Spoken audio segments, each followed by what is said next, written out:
Assalamualaikum, sambungan sukan sempena Hari Pekerja FGV Kecil 7 Part 2, jom.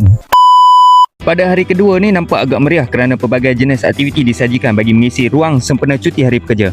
Program dibuat bagi meraihkan para pekerja dan mengeratkan silaturahim sesama pekerja. Program bermula sekitar jam 7.40 pagi dan dimulakan dengan aktiviti regangan badan atau senam aerobik. Hampir semua pekerja atau kaki tangan FGV Kecil 7 terlibat pada hari tersebut. Jadi sebelum bermulanya aktiviti pertama, para pemain dan petugas menjalankan aktiviti senaman ringan dan juga diberi sarapan pagi. Jika dilihatkan pada suasana dengan kemeriahan, memang kita boleh nampak semangat kesukanan yang ditunjukkan oleh mereka. Ada bakat-bakat terpendam dalam diri mereka yang bakal ditunjukkan pada majlis yang sebegini.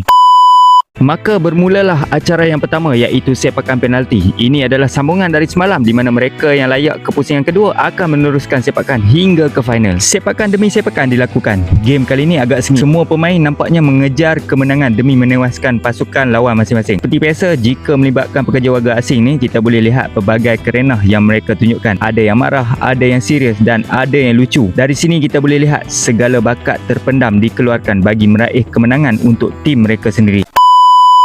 Ini pula di acara yang kedua, iaitu sepak takraw. Rule dia mudah, setiap peringkat harus menghantar seramai 6 orang pemain dan para pemain perlu menimbang bola hingga jatuh ke tanah. Dengan syarat seorang hanya boleh menimbang sebanyak 3 kali sahaja dan seterusnya kena bagi bola tersebut pada pemain lain. Sekiranya pemain menimbang bola melebihi 3 kali, maka round tersebut dikira batal.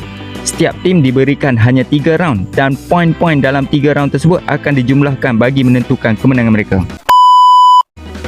Kita di acara yang ketiga, iaitu bowling kelapa. Rule kali ini adalah setiap peringkat harus menghantar 3 orang pemain sebagai wakil dan setiap pemain hanya diberikan satu peluang untuk membuat lorongan buah kelapa kepada botol mineral kira-kira 5 meter di hadapan mereka.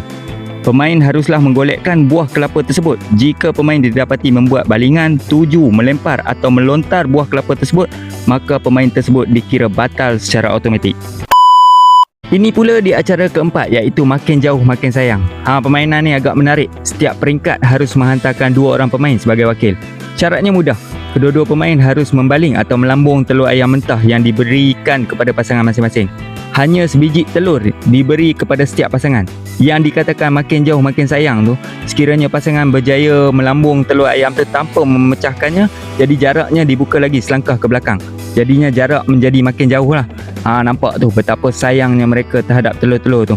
Balingan yang dibuat pun perlulah dramatik dan softly landing, kata orang putih.